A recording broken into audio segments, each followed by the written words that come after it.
The broadcast is now starting. All attendees are in listen-only mode. Hello, everyone, and welcome to another great webinar from CPA Academy. My name is Beryl, and I'll be your moderator for today's webinar, Diversity and Inclusion 101, the Small Minority-Owned Firm Perspective. I've got our presenters, Jina Etienne, and her special guest, David Lopez here. I'm going to turn things over to them in just a minute. But before we get started, I want to go through some housekeeping items and do some quick technical checks to make sure everything is working on your end. First of all, if you don't mind going to the GoToWebinars Questions tab on your control panel, letting me know you can hear my voice, see the title slide, and you should be able to see myself and our presenters as well. Feel free to let me know what city you're listening in from. We do always love seeing where in the world you all are tuning in from today. If anyone has any technical trouble during the session, please do let me know in that questions panel. Keep in mind there are quite a few of you here, and I'll do my best to get around to each of you as quickly as I can. This is also where you can put in any questions or comments you have today for our presenters as well. All right, let me pull my questions panel over here, see where you all are chiming in from. I can see that Melissa's here from Indiana. Jenny is in Alabama. We've got Las Vegas, St. Louis, Mississippi, Detroit. All right, fabulous. Now that I know everything is working, let's go through some housekeeping. Today's webinar qualifies for 1 CPE credit. The way you earn that credit today is fairly straightforward. Just stay logged in for 50 minutes of our 1-hour session and answer the poll questions. We will have a total number of 4 polls, and to earn full credit, you'll need to answer at least 3 of them. Now, if you are on a mobile device today, you might need to click your answer to those polls a few times and scroll down to find the submit button. And if you do have to log out of the session and log back in again for any reason at all, our GoToWebinar system will keep track of your time. I wanted to let you know we are recording today's webinar, and the archive along with your CPE credit will be available in your CPA Academy account within 24 hours. We also do recommend that you download today's presentation materials, which you'll find in the control panel's handouts tab. All right, that is all from me. It's time for me to step aside and welcome our first presenter. Jina, I'm going to turn the floor over to you. Thank you, and thank you everyone for joining me on another adventure here, D&I One-on-One. So joining me today is David Lopez, and David is Managing Director of David A. Lopez and Company, CPAs. His firm is in Center City, Philadelphia.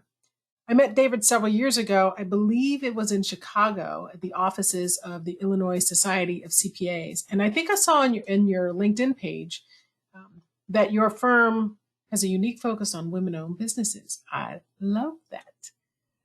When you and I were on a call earlier this year, it was on a conversation where we were talking about small firms and entrepreneurship. And you said something that I had never heard before in terms of your view of D&I as a small firm owner. And that really inspired our conversation today. And thank you for joining us and sharing that with our audience. I'm happy for you to be here.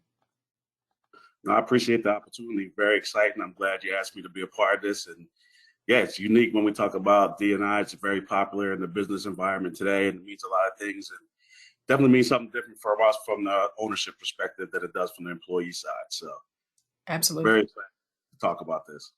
Well, before we get started, let's give people their first opportunity for CPE because everybody loves that. So Beryl, we can launch that very first polling question. All right, let me go ahead and launch that now. Do you see DEI primarily as a big business priority? You'll see your answer choices listed, and we leave each polling question open for just about a minute for you to get those votes in. I think we wanted to ask this question because so often I think people think it's a big firm thing, not a small firm thing, which is why I'm excited to talk about this today. Yeah, I'm interested to see the responses. This is a great question to start off with. All right, well, I can see those votes are coming in. I'll share the results. We'll leave this open for about 20 more seconds. I think some of the responses here are fair. I mean, it looks like 30%, almost a third are saying not sure. Mm-hmm. We've got a good number of our attendees who have voted in. I'm going to go ahead and close down this poll in 3, 2, and 1. Sharing those results. Looks like 40% are saying no, followed by 30% saying not sure. Back over to you.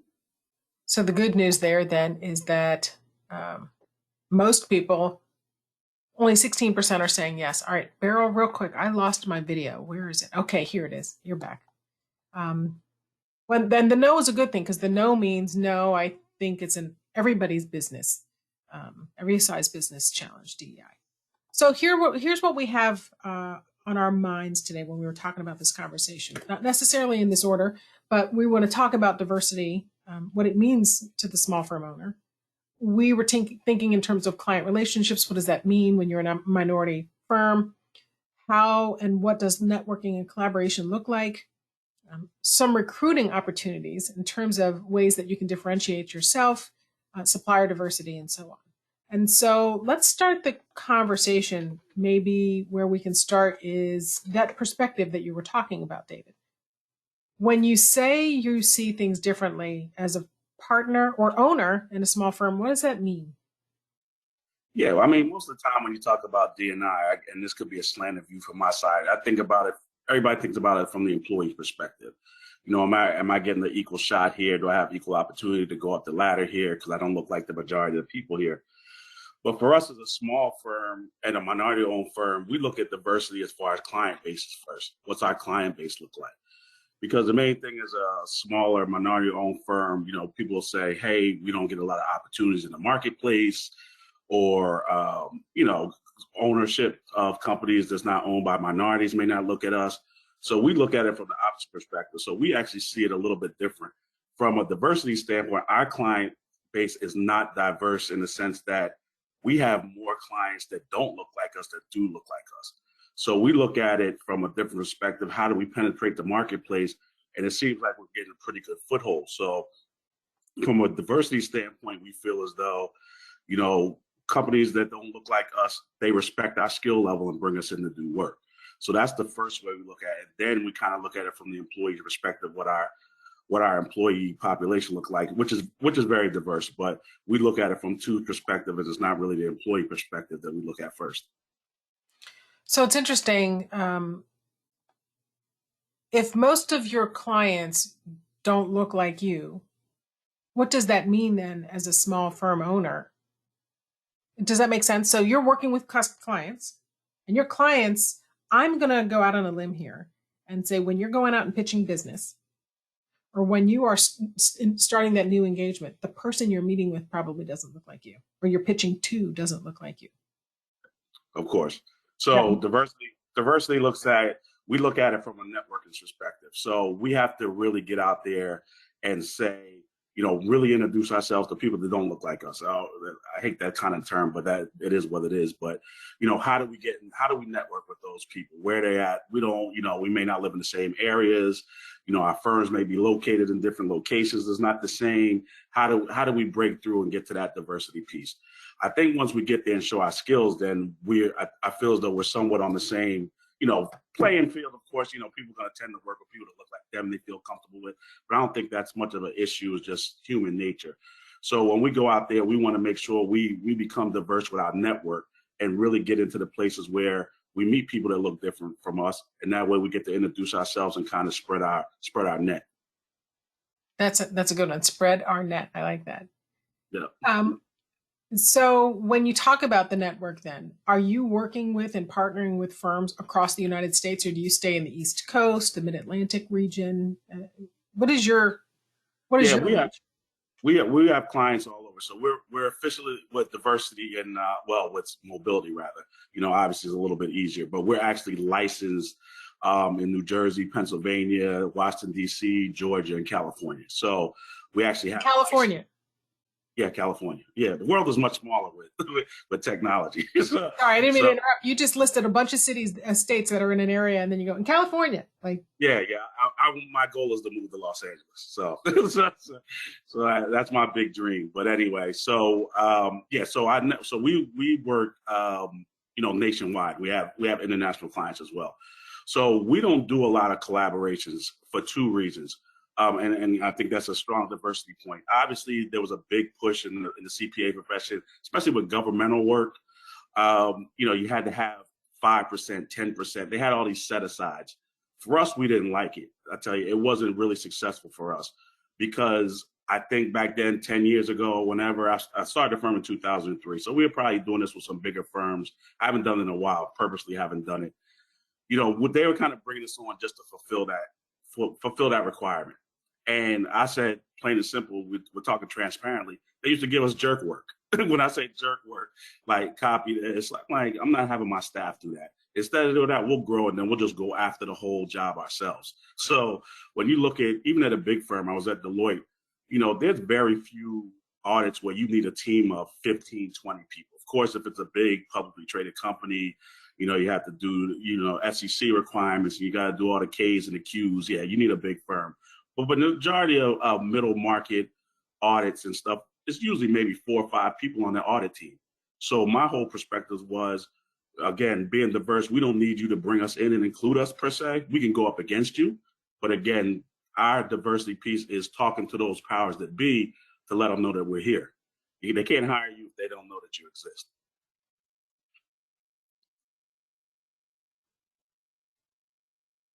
I don't know if it's just technical, but I can't hear you, Jina. Yeah, no, I muted myself. Thank you. I muted myself because we're doing some construction, and I forgot that the guys were going to be here a little longer today. So I know we're live and it sounds weird. I may be getting darker. Storms are hitting where I am, so I'm going to turn on some brighter lights. So I'm just going to step away for 1 second. No worries. So you were talking about larger firms hiring minority firms to help with their representation. And so for those attending, I think what he's talking about there is a firm that doesn't have a lot of minority staff, then they need to go bid for work, or if they want to get government work and they need to have a percentage of minorities on the engagement, then they'll bring in a firm like yours, David, is what you're saying. Correct.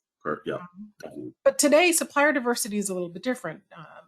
Today, supplier diversity, at least for many bigger firms, we're starting to see firms looking at partnering with firms that are minority owned in a way that is more meaningful. Are you seeing that? You're not doing that work, but have you seen that among your peers and colleagues? Yeah, definitely. I mean, there's organizations out there that, our common thread is, NABA, National Association of Black Accountants, and DOF, Diversity of Firms, formerly known Division of Firms. That's a collaboration of minority-owned firms. So we're doing a much better job of marketing. Again, I'm a true believer. I'm not always looking for people to kind of bring us in. What are we doing to get noticed? So the marketing efforts just from those type of organizations are much, much stronger there. So we're getting out there and meeting people, and people are seeing that we exist. Again, I'm a big believer.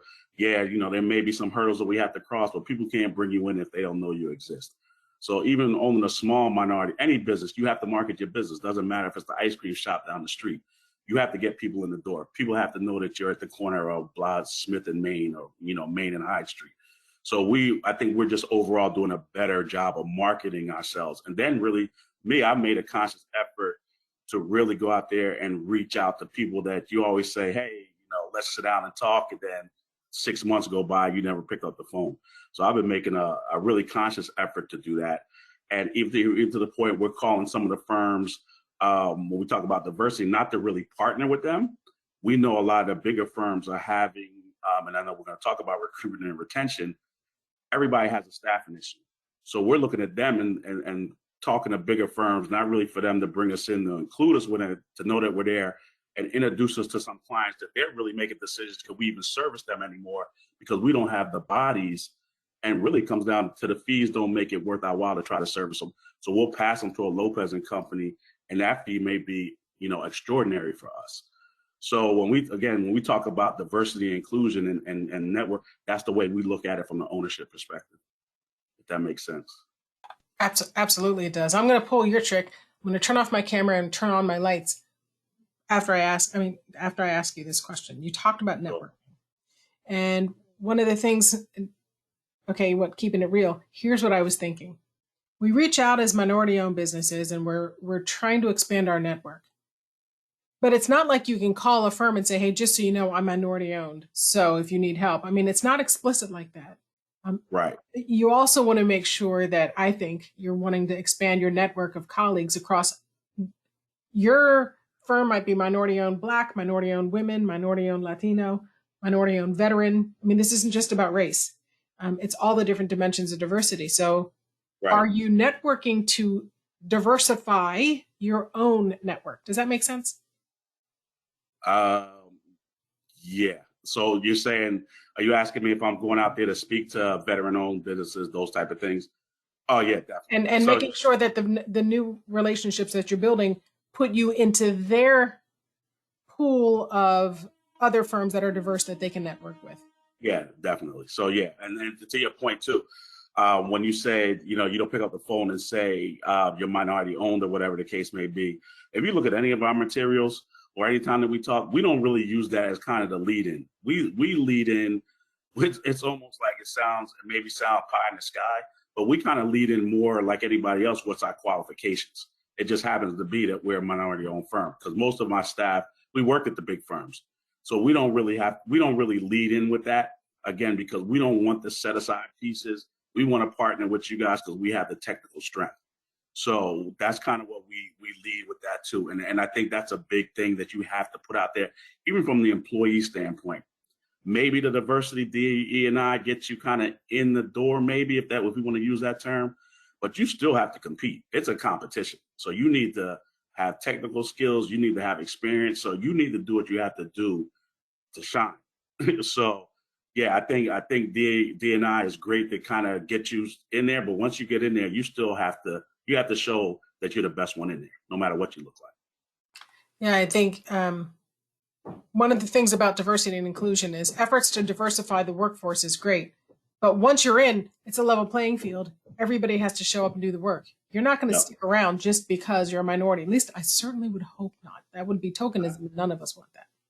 Yeah, I mean, and I know this may be a little off track, but I had a conversation, a long conversation with the director of a big firm, and he's an African American professional, and you know they're making a big push at the firm for, you know, bring people in, diversity, not only race or, you know, everything. So they're just making a big push, and you know he's mentoring a staff member that's a minority, and they're just not cutting it. And he's almost like, I feel guilty, but I'm leaning towards I got to cut them loose. It has nothing to do with, it's like you're not producing what I thought you were going to produce. So yeah, we can get you in the door with these initiatives, but you gotta prove. you gotta prove, and that's it. I don't care. To me, my firm, even though it's small, I don't care what you look like. Are you an entrepreneur? You have an entrepreneurial spirit? Are you good with the clients? That's universal to any professional services firm. Those are the things that push us forward and keep our clients happy. And at the end of the day, doesn't matter what you look like. That's your main goal. Keep your clients happy. So there was a question that came in. I want to put this slide up here. There was a question that came in about, is it only minority firms talking about diversity? And I thought that was an interesting question. And the answer is no, by the way. The entire profession is talking about diversity. I wanted to share this because this is the trends report that came out from the AICPA. And what the trends report shows is the diversity. In this case, it's by ethnicity. I'll show you in a moment by gender. But it shows that as of today, you can see that the majority of staff, all staff, professional and administrative staff, are predominantly white. When you start to take away the staff that aren't CPAs, predominantly white, more so. And when you start to look even further, 82% of partners are white. And so firms are actively building diversity strategies, which is important. But often we're not talking to firms your size, David, about these conversations, which is why we wanted to have this conversation today. And I'll also show this next slide. Let me move it. This shows the gender composition. And what's most fascinating about this, I don't know if everyone knows this today, there are more women than men pursuing accounting degrees. Now, I mean, it's something like, 51-49, but it has been trending in that direction for a while now, and still only 39% of partners are women. So we've got some work to do in all facets, sizes. I never asked you this before, so I hope this doesn't put you on the spot. Do you have other business partners, or are you the partner and everyone else are managers and whatnot? Yeah, I'm the only partner. So that's how it was in my practice. Well, can I ask this then? Is your firm non-white? Is there anyone in your firm that is from the majority, as in Caucasian? Oh yeah, definitely. So you are a diverse organization yourself. Yeah, got it. Yeah, you have to be. I'm not going to limit myself to one race or one gender or one neighborhood or whatever the case may be, one geographic region. So I'm looking for the best people. So yeah, we have women, we have white professionals, we have black professionals, we have one myself, but we have one Latina that's her native language is Spanish, so she does a lot of work with our Spanish speaking clients. So yeah, we have a good mix. And that's important because I think a lot of firms, there's this perception that the larger firms are more diverse than the smaller firms. And that if a small firm is Latino owned, Black owned, women owned, that means everybody that works there is Latino. Everybody that works there is Black. And when you look across your network of other firms that are minority owned, do they have the same representation as yours? In other words, you see other firms your size, and they're also diverse in terms of their staffing composition.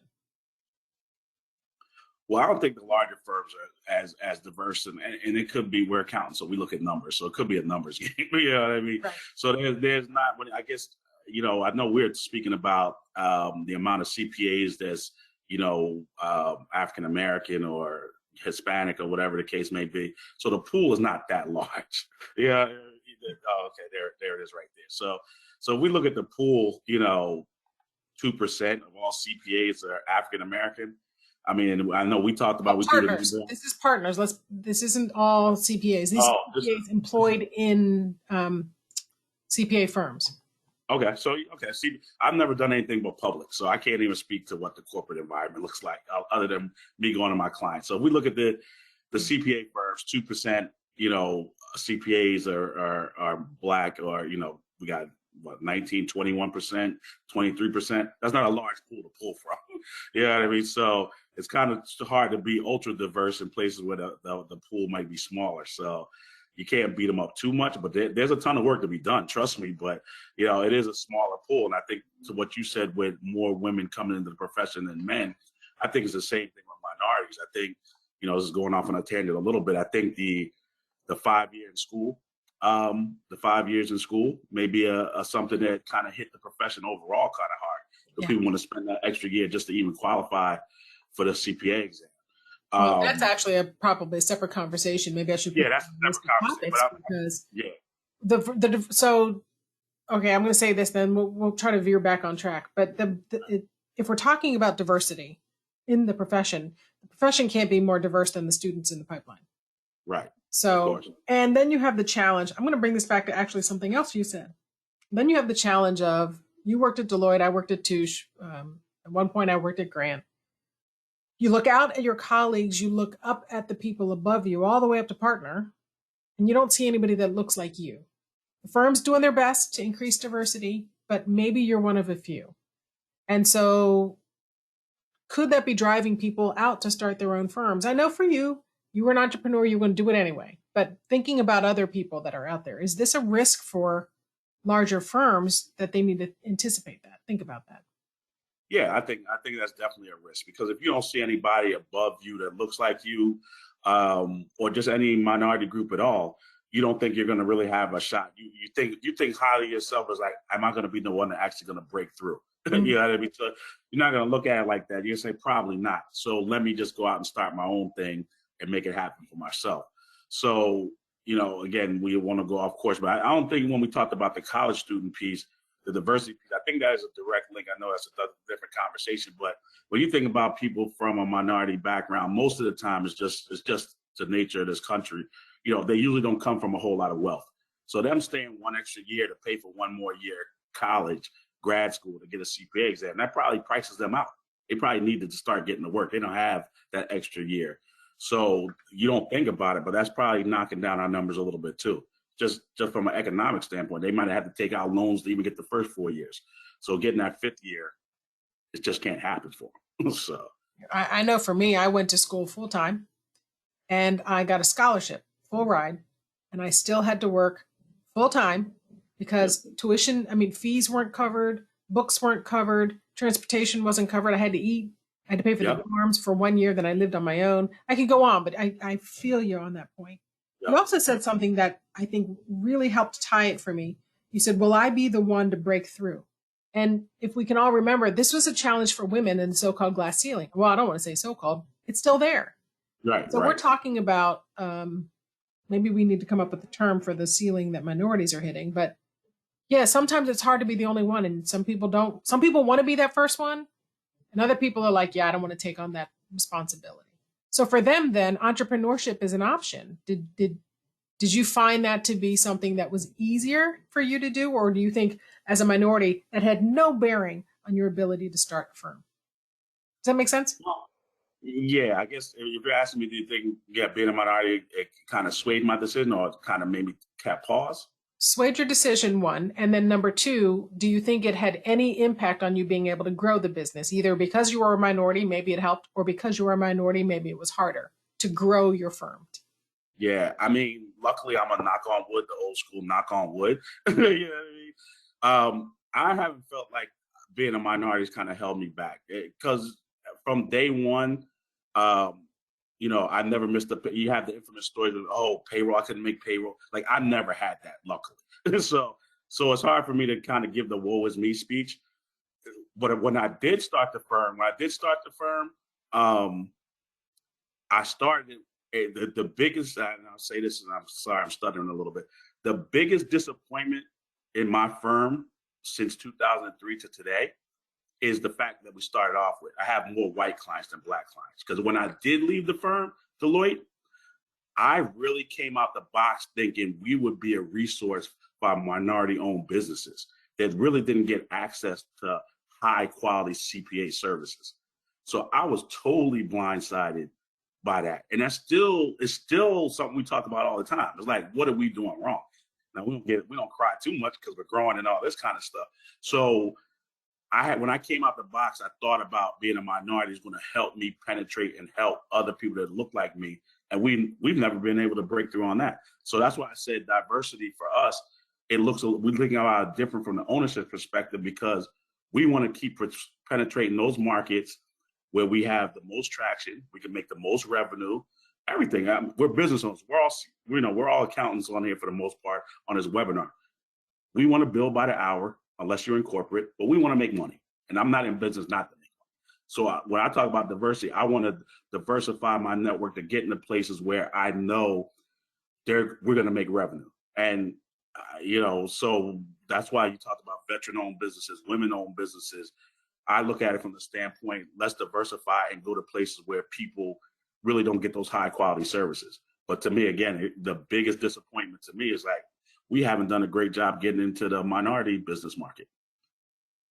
That's a really fair point. And I think the complexities of the economics, the socioeconomics behind that and the startup and success rate of minority owned businesses, that's a separate conversation. I think when you think about the businesses that are successful, that do last and that do grow, they're still predominantly white.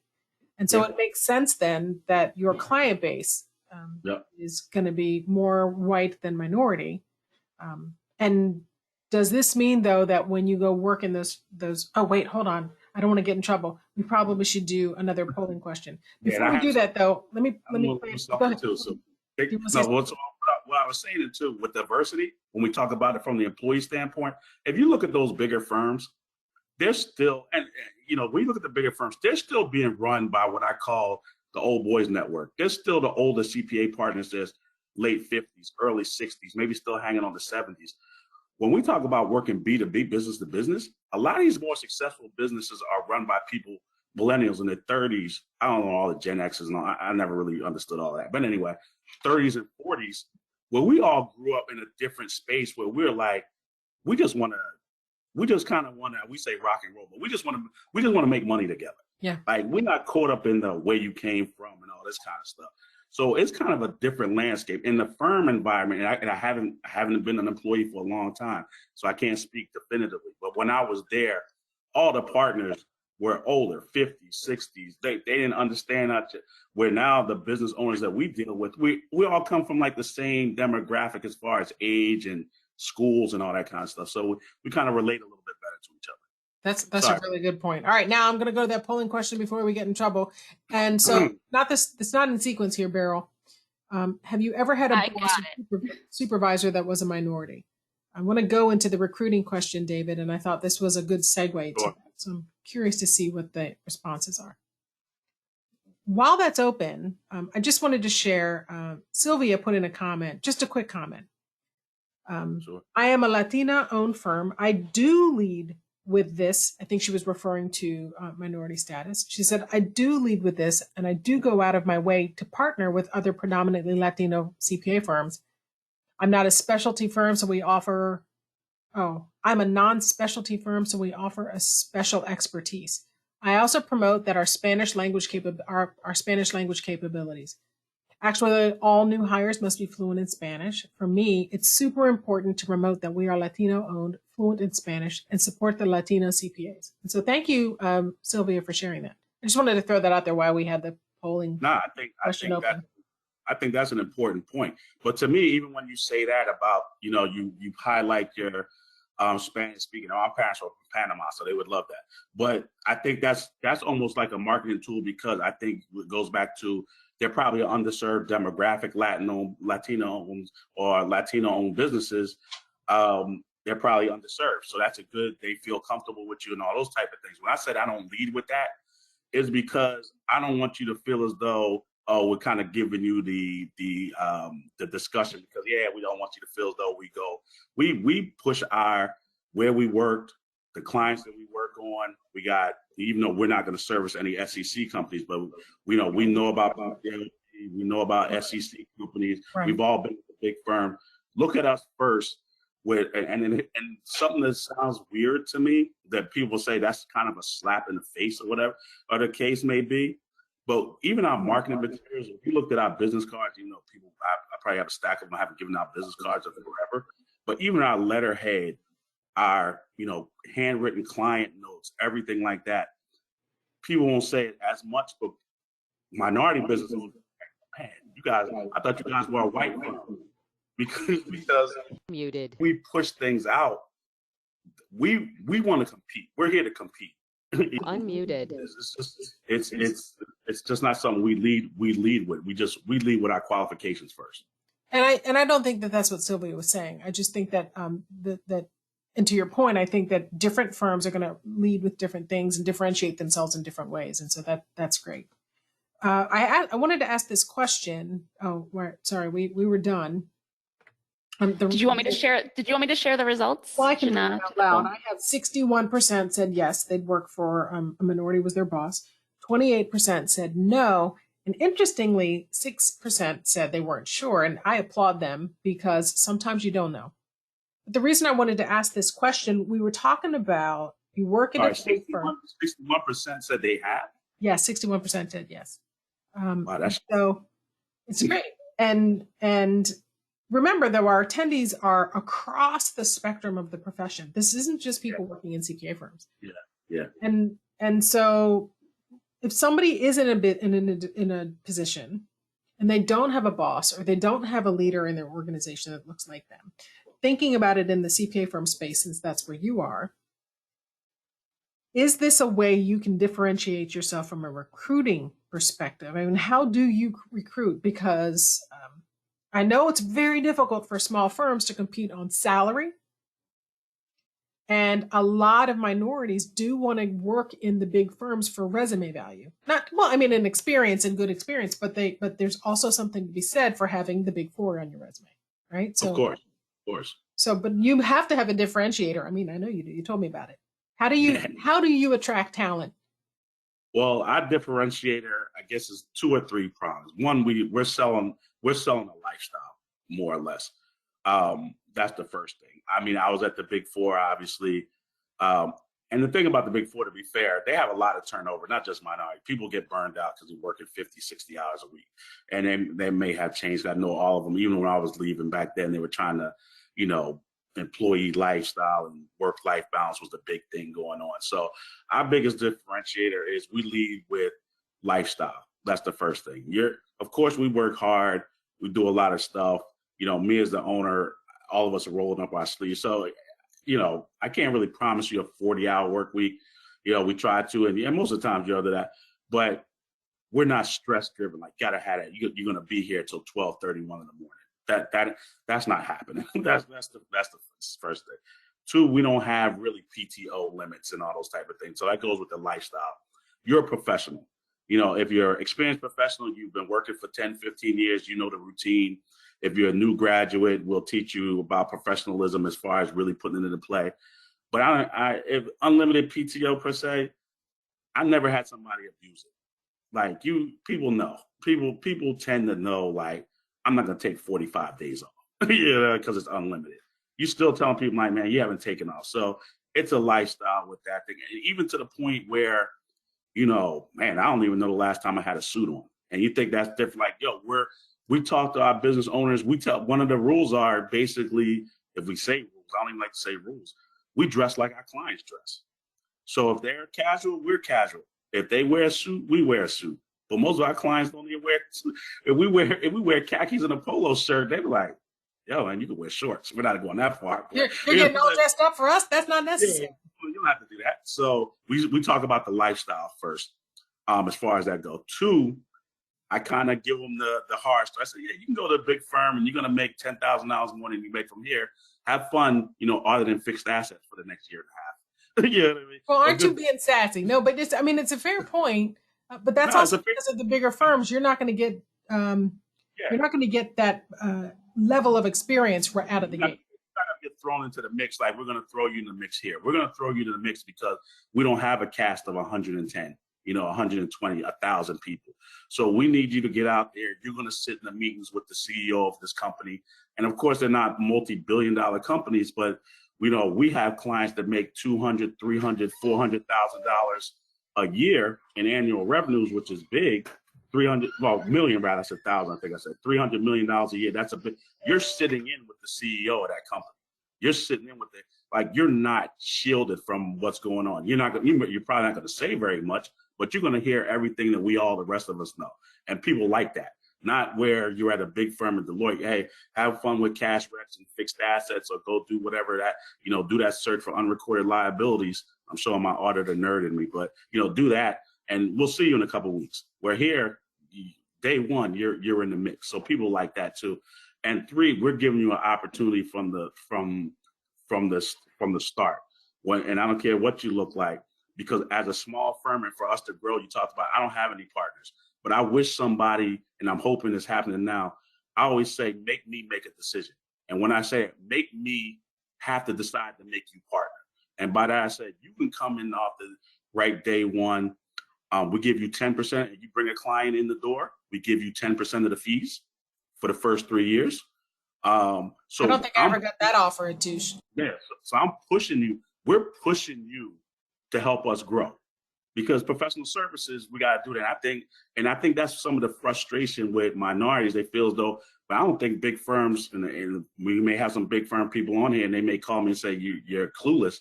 But I don't think they do a good job of developing people overall. You know what I mean? They just stick you on things. Maybe you move out after 4 or 5 years, now you're a senior or whatnot. But they don't teach you the business of running a CPA firm, being a CPA, developing clients, relationships with clients. We do that from day one. We don't have time to kind of coddle you. All right, I got to step up. I got to stand up for the bigger firms, because I do think things have changed. There's always room to grow and progress to be made. But I think they're starting to recognize it. And so hopefully we have some more people that are experiencing maybe something a little bit better than the picture that you're painting. If you're listening, it's not all that bad. I still work with big firms, and I don't say it's any different, but that's good. That's another discussion. Yeah, we'll do that one over happy hour. Yeah.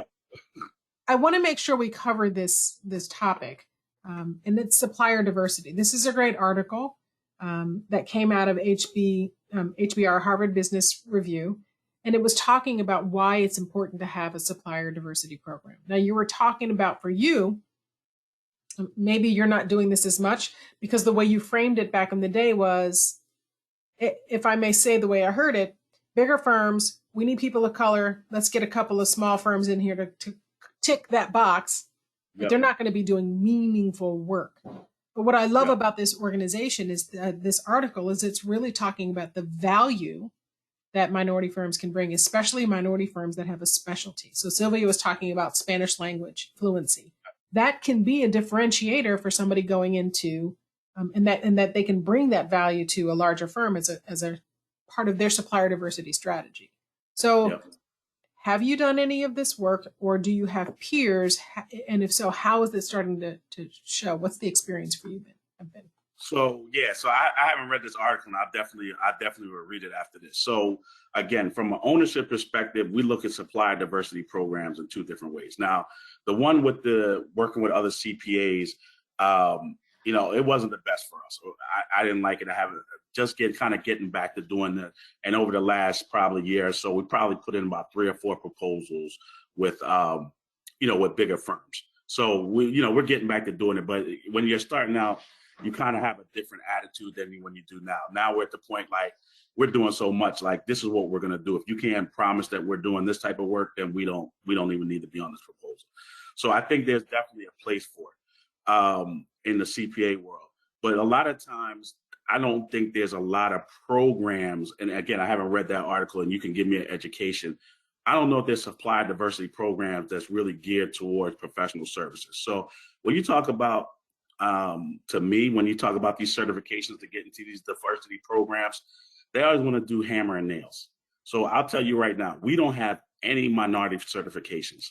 And I'm probably the worst guest you ever had for D&I. We have 0. I have no desire to try to go get the city of Philadelphia one, the state of Pennsylvania one. We have none of them. Because when we used to have to go get those and, got to give your financial statements and all this kind of stuff, we would get a ton of faxes. I can show you how back the last time we've done it. Yeah, man, you are dating yourself, David. Yeah, we would get literally get a ton of faxes about places. Oh, janitorial supplies, or I've never seen one looking for professional services. So, and I think that's just the nature of the beast, that professional services, lawyers, accountants, those type of things. I think that's still the personal relationship that you got to have with the person making the decision.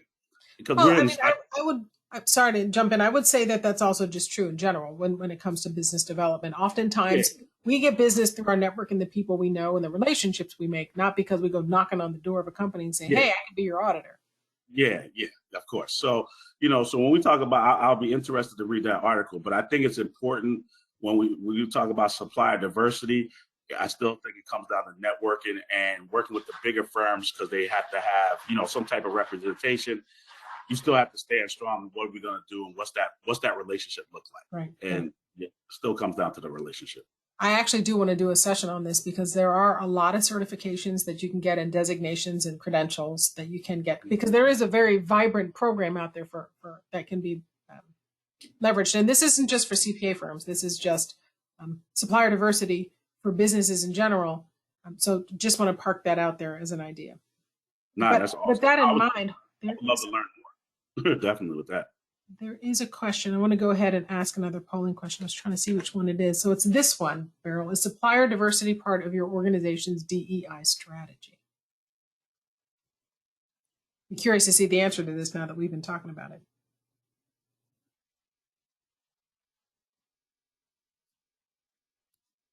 So far, it's neck and neck. I'm literally watching the responses come in real time, and it was a third. Wait, we have 4 choices. How's that possible? I must have we have 4 choices. And listen, I'm a CPA. I don't do spontaneous math because my brain it just hurts. And I've asked that question over and over again. Other people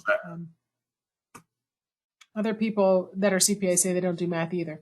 By the way, Sylvia did correct me. I think I read it wrong. To do 2 plus 2.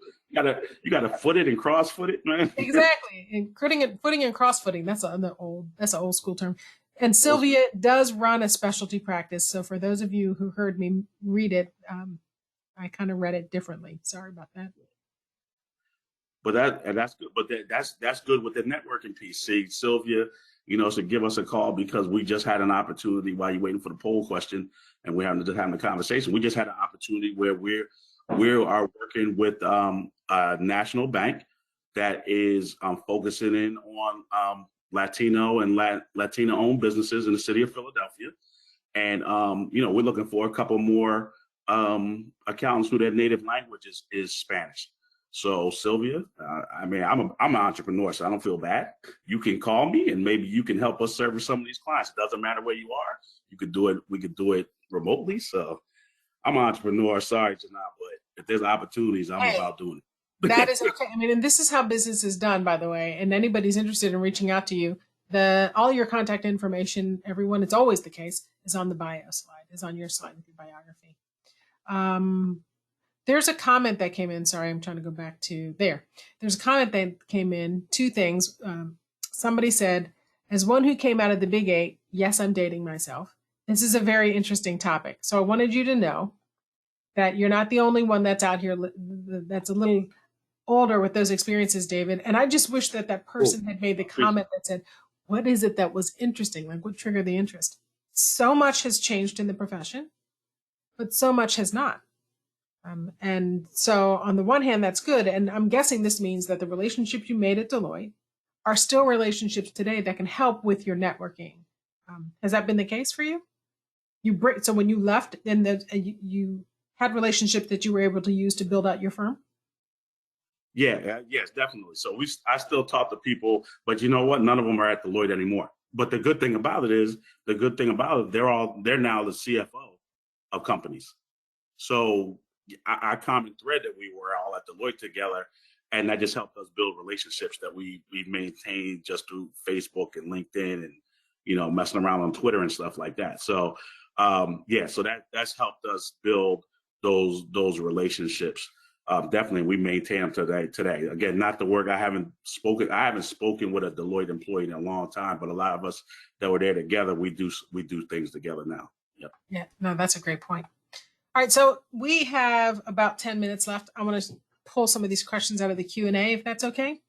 What thing? So this one came in a while ago. Oh, I guess I could just put this slide up. Let me go to the slide. The question was, has the gender split at the partner level gotten better, less male dominated than it used to be? I guess that was one for me. The good news is the last report that came out, it was 77% male, the partner pool. Today it's 61%. So yay, it actually has gotten better. Thank you, Charles, for that question. All right, the next one. Are other firms tracking the diversity of their clients, or is it just a gut feeling? I just realized that we're not doing that and are wondering if there's a way and would it be beneficial to track. So has that been your experience, or do you know that any of your clients are looking to track? No, are you looking at the diversity of the firms that are your clients? Does that make sense? The businesses that's So our clients. if you look at it, your client base, are you taking the time to understand how diverse they are? I think that's what this question is getting to. That's a great question. We don't track it, I guess. I could tell you every one of our clients what they look like, what their employee base looks like, though.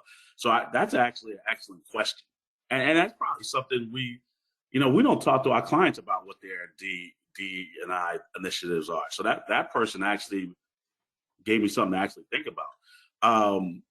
But you know what? I think a lot of our clients, they do have diverse employees. But then again, truly as a CPA, I look at things industry. It depends on the type of industry they're in as well. You know what I mean? So I don't look at it, but I know, we have clients that's very, very diverse, and then we have some that's not diverse at all. So, yeah, the question here said, are the firms tracking diversity, or is it just a gut feeling? So I'm going to go with, for you, it's the gut feeling. Although you're also laying eyes on your clients. I mean, that sounded horrible. You know them. Okay, next question. Let me stop digging myself in a hole. I'm just going to do the next question. Do you have any recommendations on positions or career opportunities if one is looking to add? Oh, sorry, I should have read that one first. India, email me directly, and I'm happy to answer you that question for you off the air. Let me read it first now.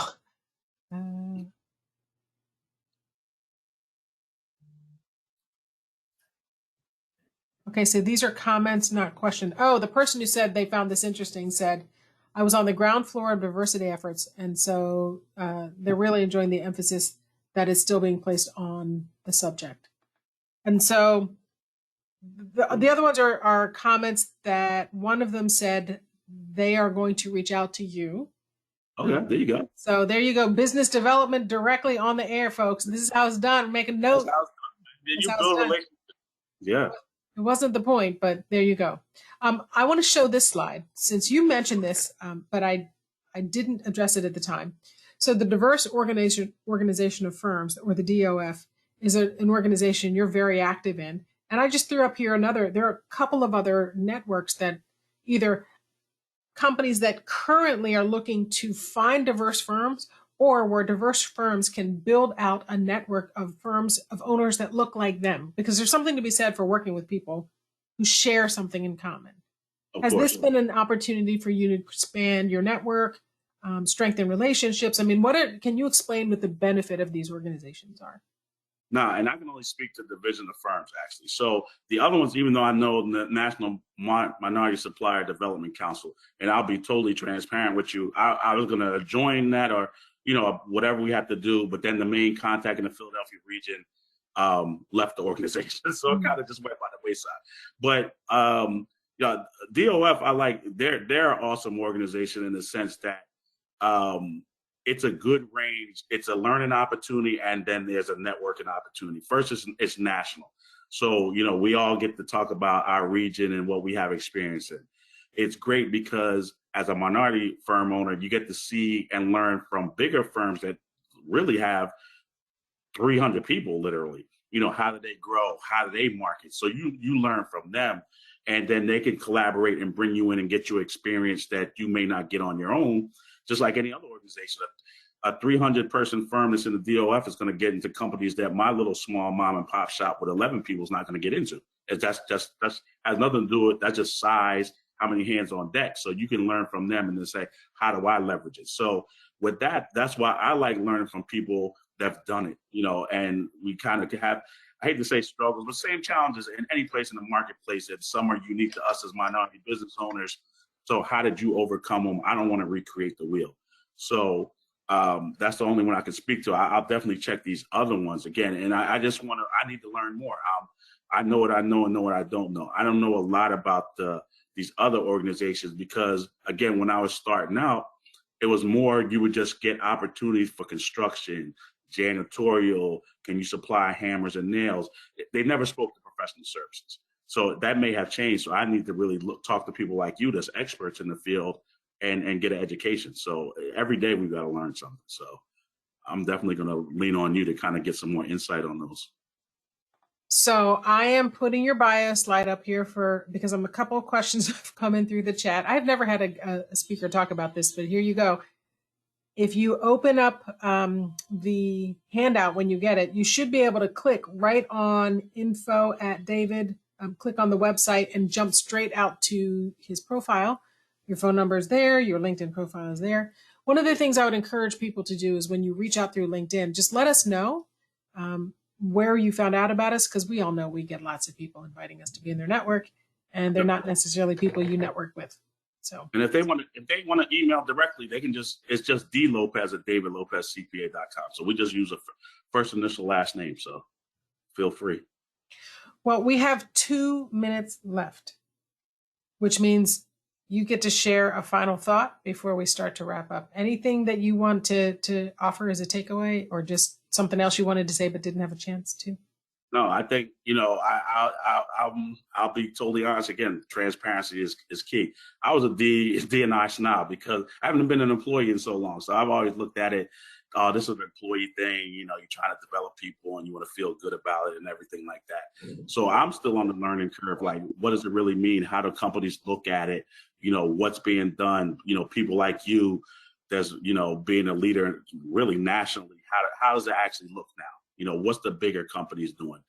So I think it's very important. But I think if anybody's on here as a minority firm owner or you're a minority firm owner, it's time to network.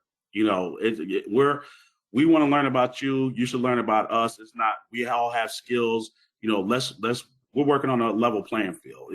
I know people get turned off, especially if you own I can imagine if you own a majority owned firm, a white owned firm, and people are saying, like, where do I start? It's just sometimes just simple conversation, like at a happy hour. What do you guys do? This is what we're looking for. We got these skills.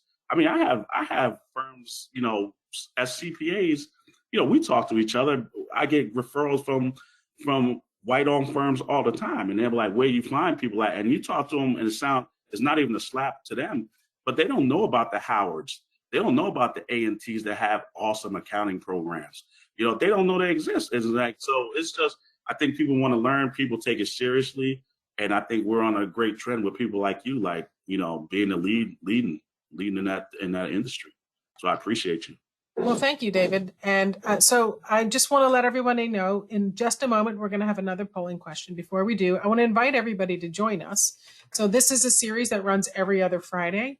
The next one is going to be on June 10th. Brian Strag is going to be joining me. We're going to be talking about Heritage Months. We have Pride Month is June, but there are 13 total cultures that are recognized in Heritage Months. So we'll talk about the history, why it's important, and how it should show up in our D&I strategies. So with that, we have that last polling question that we'll go to for those who are asking about it. It is launched and live on everyone's screen now. The question is, what was the most valuable part of today's webinar? We'll leave this poll open for about a minute if you want to share any final thoughts, Jina. Yeah, I'll just close with this, David. Thank you for being so transparent. And I think the idea for minority-owned firms to think about their relationships with their clients, how they differentiate themselves with their employees in recruiting. I think there's tremendous opportunity. And to your point, the D&I conversation hasn't been about how should you be looking at the profession so much as how big firms should be looking at their staff. And so that's what I found so refreshing in our conversation. And thank you for joining me to share that with us today. I appreciate it. No, anytime. Appreciate the opportunity. All right, I'm going to go ahead and I'm going to close down our poll in 3, 2, and 1. Well, I think that wraps it up for us today. Thank you for all who joined us. Thank you, David, for being here. And I think, Beryl, that means it's back to you to close us out.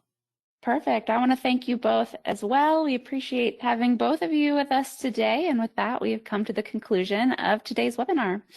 We here at CPA Academy will process your credit later today. That, along with a copy of this webinar and handouts, will be available in your CPA Academy accounts within 24 hours. And if you look in your email inbox, you will also find the evaluation link for this session. We always appreciate hearing your feedback on our webinars.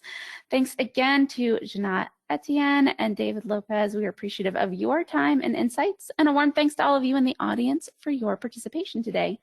Please check the schedule on our website for additional information, and we hope to see you on a future webinar. Have a great day, everyone.